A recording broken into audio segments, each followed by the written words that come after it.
شاء الله غنحضر معكم شنيك اللي كيجي لذيذ وكيجي مقطن. بالنسبه للمكونات عندي 2 معالق كبار ديال الزبده الحيوانيه اللي كتكون درجه ديال الحراره ديال المطبخ، ممكن انكم تستعملوا الزبده النباتيه. عندي معلقه كبيره ديال الخميره حبيبات، بيضه، فاني، عندي هنا الحليب باش نجمع العجينه، حليب دافي، نص معلقه صغيره ديال الملحه، 2 معالق كبار ديال سنيده، عندي 4 د الكؤوس مملوءه ديال العنبه ديال الدقيق الابيض ما يعادل نص كيلو. نبداو على بركه الله.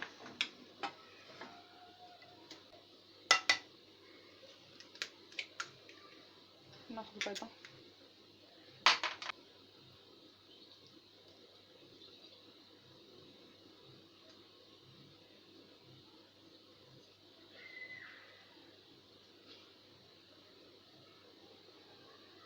معلقه كبار ديال الزبده، عندي معلقه كبيره ديال الخميره الفوريه، 2 معالق كبار ديال سنيده، ونص معلقه صغيره ديال الملحه،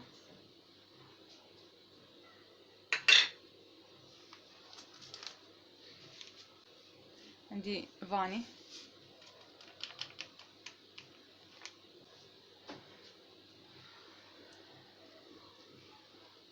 غادي نخلط المكونات ونعجنها بالحليب. بالنسبه للحليب ضروري تدفيوه باش تخمر لكم العجينه.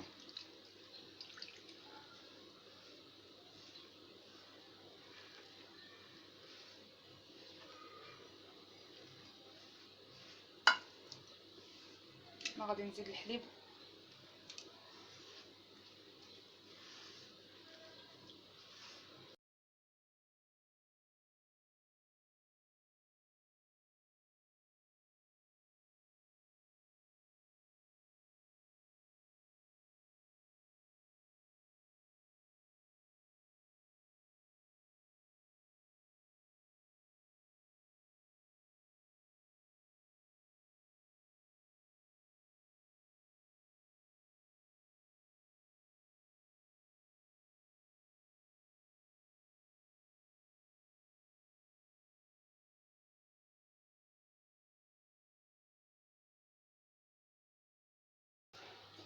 كما كتشوفوا القوام ديالها كتخليوه على هذا الشكل، ما تكونش جاريه وما تكونش قاصحه.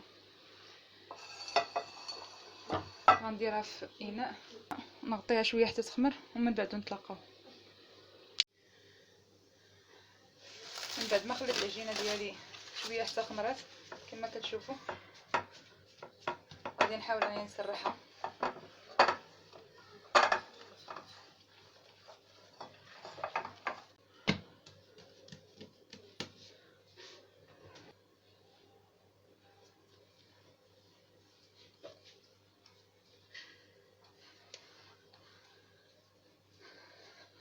كتحاولوا انكم تسرحوه على شكل مستطيل.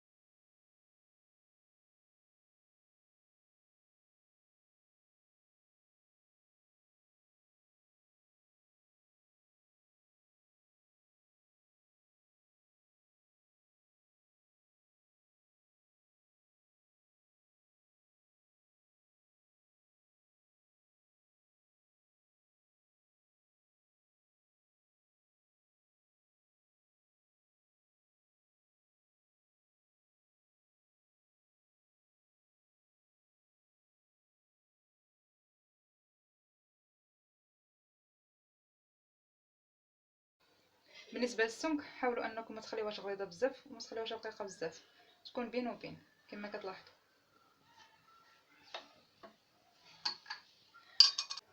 غادي ندير هاد الكونفيتور ديال المشماش،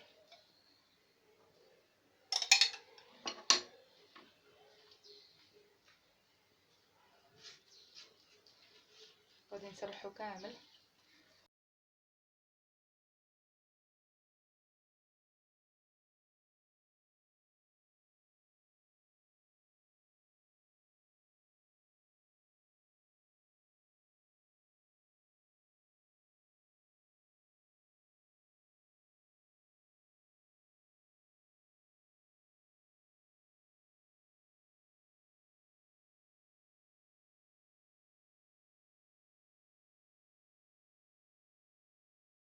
غادي نرش بالعنب المجفف.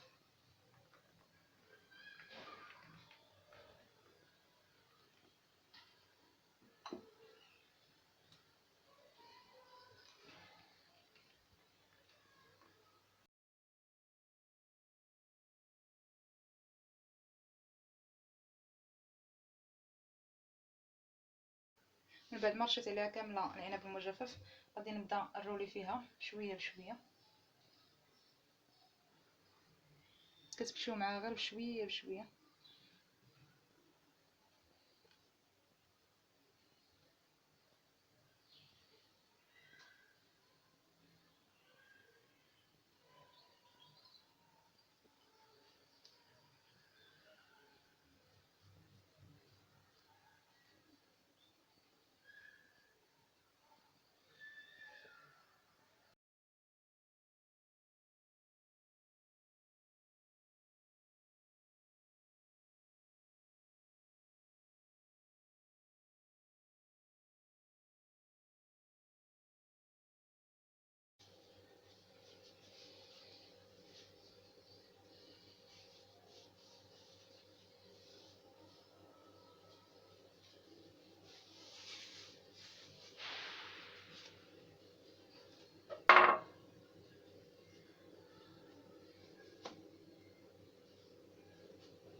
كتاخدوا الخيط كديروه لتحت وكتخلفوا الخيوط وكتجروا الجناب كما كتشوفوا كيتقطع بحال هكا.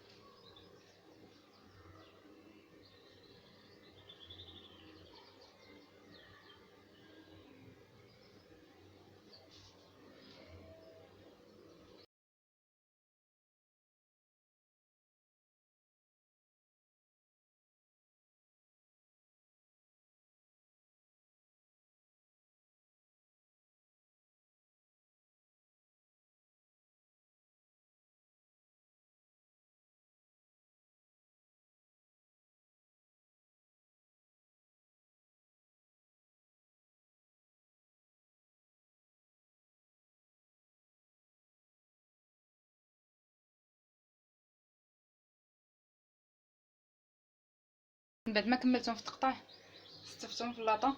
ملي تبغيو تستفوهم في اللاطه حاولوا انكم تخليو واحد المسافه بيناتهم مع كيخمروا باش ما يتلاصقوش لكم. غادي نخليهم ياخذوا الوقت الكافي ديالهم باش يخمروا، تخليهم يخمروا مزيان باش يجيوكم مقطنين. من بعد ما خليتهم خمروا وخداو الوقت الكافي ديالهم غادي ندهنهم بصفر تاع بيضه. ممكن انكم ديروا معها شويه ديال الحليب، انا درت معها شويه ديال المزهر. غادي ندهنهم من الفوق ومن بعد ندخلهم الفرن اللي كنديرو على عافيه مهيله حتى كيطيبوا من التحت ونهبطوهم يتحمروا. بالنسبه للفرن الكهربائي كنديرو على درجه حراره 150، كنخليهم حتى كيطيبوا من التحت ونشعلوا من الفوق.